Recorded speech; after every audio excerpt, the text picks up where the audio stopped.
Oi, estou aqui com minha avó Alzira Teodoro, para fazer uma entrevista falando sobre TV e rádio, e eu quero saber mais sobre as memórias dela em relação a esses aparelhos. Então eu vou começar fazendo algumas perguntas, primeiramente sobre o rádio. Como era a sua relação com o rádio na infância e na sua juventude? Na infância, a rádio era o único meio de comunicação que a gente tinha, porque eu fui criada na roça, morei na roça até os 6 anos de idade, e só tínhamos o rádio. E o rádio não podia ser usado muito tempo, porque a pilha custava caro e não tinha para comprar próximo, tinha que ir na cidade, e a cidade ficava longe, então economizávamos o máximo. O rádio era ligado apenas para termos notícia, externas de assuntos sérios, não se usava o rádio como passatempo. O rádio era usado para escutar as notícias e um jogo de futebol muito esporadicamente.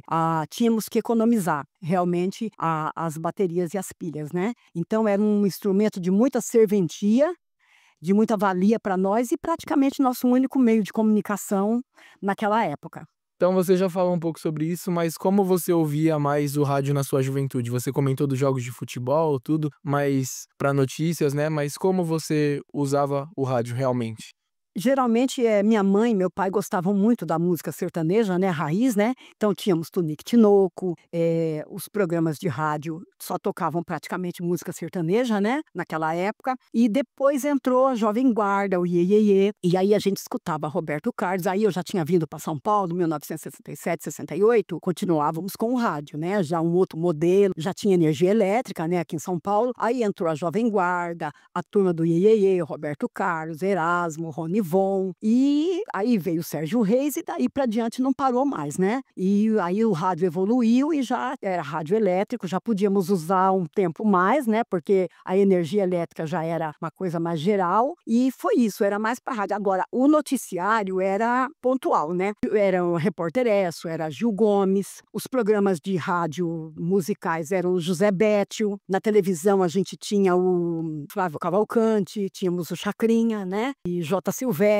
e era isso. Depois, mais para diante, vieram outros programas mais modernos, aí veio o Silvio Santos, e assim foi. E aí fomos migrando para a televisão, né, que foi em 68, mais ou menos, que nós fomos ter nós viemos para São Paulo em 66, e só em 68 para 69 foi que a gente conseguiu ter um aparelho de TV em preto e branco, né. Aí a gente já conseguia ver os programas mais com os artistas, conhecer a face dos artistas, né, que até então a gente só conhecia a voz. Certo, a gente vai falar um pouco mais sobre televisão daqui a pouco também, mas interessante saber o que tinha no rádio naquela época. E o que você mais gostava no rádio antigamente?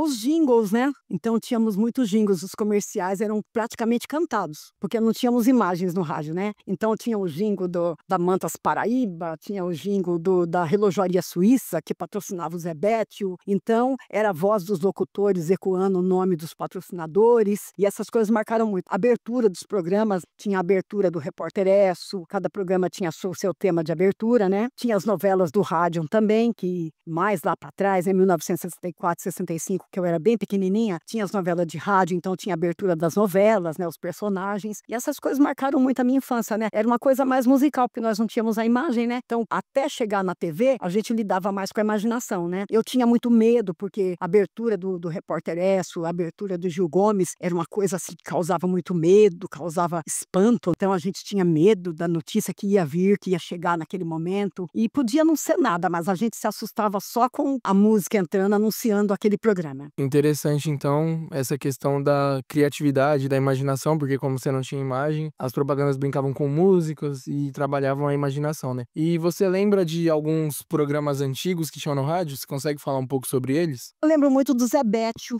musicalmente, assim, o Zé Béttio, o Eli Correia lia umas cartas maravilhosas, umas cartas bem sentimentais que o público mandava para eles. Me lembro muito bem do Gil Gomes da época do rádio, né, porque essa época também entre 68, 70 até 77, mais ou menos, não me lembro bem, nós ainda estávamos ainda num regime militar, né, então a gente tinha muito medo de tudo, tudo era muito velado, sempre tinha uma notícia. Então, quando escutava a voz do Gil Gomes, aquele vozeirão do Gil Gomes e dos outros radialistas da área, de reportagens mais sérias, a gente já ficava com medo, né, então isso me lembra muito. Então, agora o Zé Béttio, na área de entretenimento era Zé Béttio, era o Eli Correia, tínhamos outros que agora não me vêm, mas tinha outros também, mas que marcava mais mesmo era Jota Silvestre, Eli Correia, Zé Béttio. E no futebol era Fiore e Gigliotti, né, não tinha nessa época não tinha Galvão, Osmar Santos veio depois, né, mas era Fiore e Gigliotti e depois veio Osmar Santos. Você já teve contato com emissoras e artistas de rádio? Não, só mesmo pelo rádio mesmo, curtíamos muito. Aí quando já em São Paulo a gente costumava comprar o disco, né, para ter para escutar em casa, mas não era fácil também, porque sempre custava muito dinheiro, né, eram LPs, tamanho de uma pizza praticamente, né, então vinham com muitas músicas, né, então custava bem caro, e também tinha que se ter o aparelho em casa, né, que se chamava Eletrola, né, depois passou a ser Vitrola, e custava dinheiro, não era todo mundo que podia ter um aparelho desse em casa, então tudo pra gente era bem mais difícil, não era como hoje, que tudo vem fácil na mão da gente. Naquela época tudo era mais caro e mais difícil, mas valia muito a pena. A única personalidade da época que eu vi pessoalmente foi o Gil Gomes, porque naquela época os artistas, as personalidades, eles frequentavam, eles vinham no circo, né? E um dia o Gil Gomes veio num circo próximo à minha casa, na região leste de São Paulo, e eu consegui ver o Gil Gomes de perto, mas foi só ele. Depois, já de grande adolescente, consegui ver de longe um ou outro que fazia um show numa praça, mas nunca tive contato muito de perto, não. Você já participou de algum programa de rádio ou como artista ou como ouvinte interagindo no telefone alguma vez? Não, infelizmente não. E de comerciais de rádio, jingles, como você falou, e produtos, você se lembra de quais? Casas da Banha, quando eu tinha 5, 6 anos, Mate Leão, Cobertores Paraíba, né, Mantas Paraíba, né, Café Seleto. Brinquedo era Atma e Estrela. Eram os brinquedos que se faziam comerciais na época, jamais na televisão. No rádio era mais esses que eu citei mesmo. Depois vieram a Casas Bahia, né? Casas Pernambucana, Mapping, era o que se tinha na época, não existia shopping center, então as grandes lojas, Mapping, Mesbla, Casas Pernambucana, depois veio a Casas Bahia, por último, né. Como era o primeiro aparelho de rádio que você teve na sua casa? Na roça, era um rádio de madeira, com a frente que parecia um tecido, e com as numerações, e o botãozinho andava de um lado para o outro, movido pela mão da gente, porque tinha uma manivelinha que a gente movia para mudar as estações. E era muito difícil pegar alguma coisa. Na maioria do tempo, não se conseguia muita coisa. Quando a gente conseguia uma frequência para pegar uma programação, lá na roça era uma festa, né? Mas não era sempre que a gente conseguia, dependia da posição, da pilha, do jeito que era. E, como eu dizia, não podia usar o rádio como entretenimento, porque tinha que se economizar as pilhas, né? Então, o rádio era mais para utilidade mesmo. Não se usava para se divertir, para ficar horas escutando música, nada, porque não podia. Assim como se tinha que se economizar a querosene da lamparina, tinha que se economizar a pilha do rádio também, senão a gente ficaria sem comunicação. Estamos chegando nas últimas perguntas aqui sobre rádio. E o que de mais marcante você ouviu pelo rádio? Incêndio do Joelma, né, que eu era criança de escola, o incêndio do Joelma, que foi uma tragédia sem precedentes, né,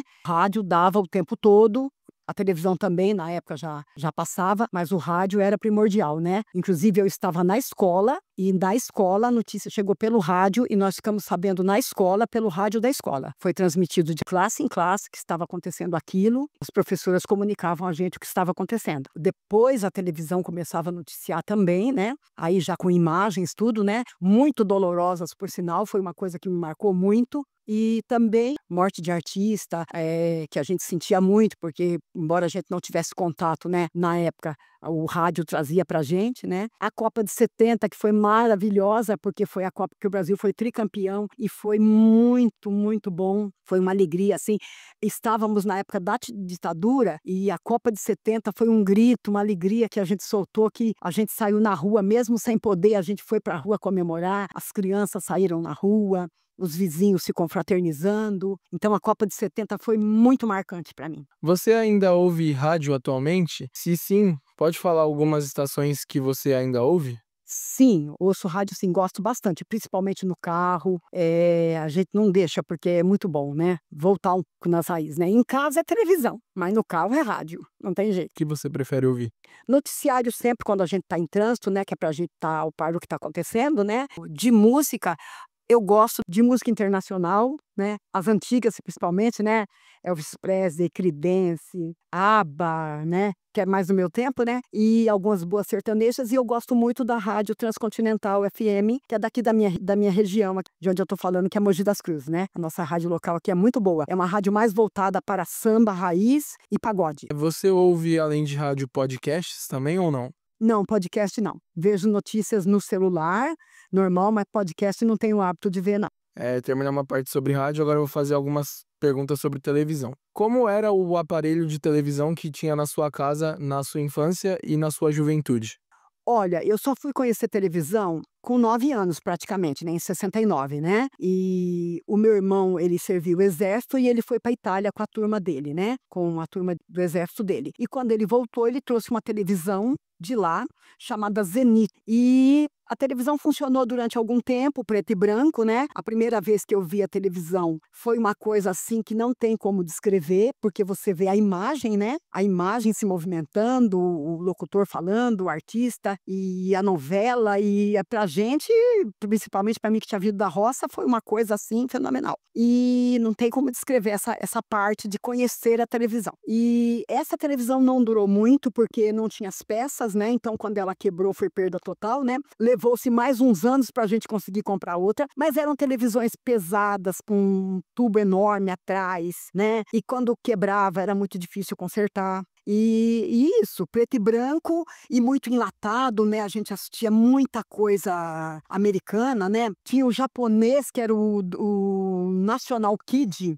que era uma série japonesa que a gente tinha muito medo, tinha uns incas lá vestido de preto, que quando começava a gente já ficava com medo. E aqui nacional nós tínhamos o Vigilante Rodoviário, que era maravilhoso, que era o vigilante com o cachorro dele, que era a nossa série nacional. E os programas de auditório, principalmente, né, Flávio Cavalcante, Chacrinha, Silvio Santos. E aí o jogo de futebol já era transmitido também, né, em preto e branco, aí já quase não se ouvia mais no rádio, a não ser quando não era transmitido pela TV, e aí foi evoluindo, né. Entendi. E você, quando assistia a televisão, assistia juntamente com outras pessoas ou só você? Eu e meus irmãos, né, nós éramos em vários, né, e saía briga, porque um queria ver uma coisa, outro queria ver outra. Eu gostava do desenho do Manda-Chuva, meu irmão não gostava, né, queria ver outra coisa, só tinha aquele aparelho. Então saíam umas brigas de vez em quando, uns arranca-rabo, mas a gente sobrevivia. E o que você mais gostava de assistir na televisão? Na minha época de criança, até 12, 11, 12 anos, eram os desenhos, né, Hanna-Barbera. Então tínhamos, o desenho do Manda-Chuva, os Jetsons, que por incrível que pareça, na época a gente achava que nunca ia acontecer, mas o Jetson tinha o carro voador, o Jetson tinha o robô que era empregada doméstica que limpava a casa e servia a comida. E naquela época eu jamais imaginei que isso um dia iria acontecer. Para mim ia ficar no desenho animado. E hoje a gente tem tudo que o Jetson tinha há 40 anos atrás, 50 anos atrás. Hoje nós temos, né, o robô que limpa a casa, né, o carro voador, né, e estamos aí. Exato, bem interessante essa questão dos Jetsons, eles previram muita coisa, né, coisas que pareciam muito irreais na época. E você lembra de alguns programas de televisão antigos? Consegue falar um pouco sobre eles? Olha, eu lembro muito o José Mojica Marins, é o Zé do Caixão. Ele fazia os programas meia-noite, que eram só histórias de assombração, de defuntos, de cemitérios, e a gente morria de medo, mas não deixava de assistir. Então todo final de semana, não me lembro se era sexta ou se era sábado, parava todo mundo para assistir o Zé Mojica lá, o Zé do Caixão. Aí ficava todo mundo morrendo de medo, ia todo mundo para debaixo da coberta, mas a gente não deixava de assistir de novo na outra semana para passar medo de novo, entendeu? Ele com as unhas enormes, com aquela maquiagem, aquela cartola preta, aquela capa. A gente se pelava de medo dele, mas nunca deixamos de assistir. Você já teve algum contato com emissoras e artistas de televisão? Só depois de adulta, já casada, a minha filha entrou no balé e, como bailarina, ela frequentou alguns programas de televisão e eu ia junto. Então a gente foi no Bolinha, ela ia participar e eu ficava no auditório, né? Então no Bolinha, no programa do Gugu, no Celso Portiolli, no Raul Gil, ela sempre se apresentando com o grupo dela e eu no auditório. E a sua filha fazia o que nesses programas? Era bailarina, aí ia com o grupo de balé dela. E você já participou de algum programa de TV, ou como artista ou como público? Só ficava no auditório mesmo, vendo o grupo da minha filha e os outros grupos que participavam. E de comerciais de TV, você se lembra mais de quais? Ai, da Varig, né, da Cruzeiro do Sul, as companhias aéreas da época, que eram muito bonitinhos. Aí a Mantas Paraíba foi para televisão também, e aí tinha o comercial da Mantas Paraíba com o jingle maravilhoso, né. Tinha o comercial da Volkswagen, né, que foi o carro da época, né, então comercial da Volkswagen, comercial do Tang, da Tang, que era o suco, né, o comercial da Pan, que era chocolates Pan, me lembra muito, que eram cigarrinhos em forma de chocolate em forma de cigarrinhos, né, politicamente incorreto na época, chocolates Lacta, o café seleto que continuava, né, comercial do Volkswagen, esses comerciais ficaram muito marcantes. O que de mais marcante você acompanhou pela TV na sua vida? As grandes tragédias, né. Depois do Joelma tivemos outros incêndios ainda em São Paulo, né, tivemos quedas de avião que foram, assim, acabaram com a vida de muitas pessoas, né, principalmente aquele acidente em Congonhas, né, já mais recente, já na história mais recente de São Paulo, né, aquele acidente de Congonhas que matou muita gente, os alagamentos, né, que também matou muita gente, né, as enchentes, e agora pra doer mesmo assim foi a morte do Senna, né. Teve também antes, a morte do Tancredo Neves, que o Tancredo não assumiu porque ficou doente e faleceu antes de tomar posse, e aí o vice, que era o José Sarney, assumiu. Isso foi muito marcante. E depois, a morte do Senna também foi muito marcante. E na história recente agora, a enchente do Sul, né, que foi terrível de se ver novamente acontecer essas enchentes do Sul com tantas perdas de vidas, né. E de coisa boa, alguma conquista, tanto esportiva, alguma coisa boa marcante na TV pra você? Assim, o tetracampeonato, né, que eu já tinha acompanhado a de 70, né, que foi o tri, né, que foi muito marcante, que eu ainda era criança, depois o tetra veio quando eu já era mais velha, né. As vitórias do Senna que eram maravilhosas, né, que enchia a gente de orgulho, até a gente que não gostava de corrida e que não tinha acesso, porque era um esporte que não era muito popular, né, a gente ainda assim parava para ver o Senna, porque a gente gostava do Senna, não era a corrida em si, a gente gostava da figura do Senna, que era uma figura humilde, uma figura que passava com carisma e enchia o coração da gente de alegria, mesmo a gente não gostando de corrida, não sendo o nosso esporte preferido, todo mundo parava para ver o Senna. E você assiste a televisão atualmente? Se sim, o que você costuma ver? A Globo fez muita novela boa anteriormente. A Tupi, no tempo dela, também, muita novela boa. O Direito de Nascer, né, foi uma novela linda, que foi até refilmada outras vezes. A Globo fez Os Irmãos Coragem em preto e branco, que foi a novela que trouxe o homem para o público de novela, porque o homem não gostava de assistir novela, né? A novela era uma coisa feminina. Com a novela Irmãos Coragem, que se passava no garimpo, os homens vieram assistir a novela, porque o meu irmão e o meu pai assistiam junto comigo, que era uma coisa rara, porque o homem torcia o nariz para a novela. Meus irmãos assistiam junto comigo, porque era uma novela que tinha cavalo, tinha garimpo, tinha diamantes, tinha guerra pelo poder do ouro. Então, o que acontecia? O homem migrou para assistir novela, né? Pelo menos dentro da minha casa, os homens migraram para assistir Os Irmãos Coragem, né? Então, hoje, quando a novela é boa, eu assisto. Mas eu tô ficando mais com filmes mesmo, porque eu gosto muito de filmes. Eu sou meio cinéfila, gosto muito de filme. Certo, e você acompanha a notícia, assiste alguns canais de notícia, assim, ou você não usa televisão pra isso? Não abro mão dos noticiários não. Não perco o Jornal Nacional, nem o jornal de outras emissoras, Jornal da Band, Jornal da Record. Fico zapeando entre um e outro para estar sempre ligada com, principalmente, previsão do tempo. A gente tem filho, tem neto trabalhando por aí, então a gente quer saber a previsão do tempo. A gente vive numa cidade muito grande, então a gente quer saber o trânsito, como que tá. A gente quer sempre a informação, porque hoje em dia, infelizmente, a gente tem que estar bem preparado para sair de casa. Você tem o costume de assistir vídeos no YouTube, músicas, alguma coisa no YouTube ou não? No YouTube eu busco quando eu quero algum vídeo antigo que eu não tô achando, que eu não tô vendo, aí eu peço para alguém pesquisar para mim e achar. Então, outro dia eu estava procurando Noel Rosa, né, e eu achei coisas mais antigas que eu não consigo ter acesso, eu peço para alguém pesquisar para mim e eu acabo encontrando, mas só para isso. Então é isso, muito obrigado pela entrevista. É muito legal saber um pouco mais de quem viveu outras épocas, tanto sobre rádio, sobre televisão. É muito legal ter essa conversa. Obrigada a você. Qualquer coisa, estamos às ordens.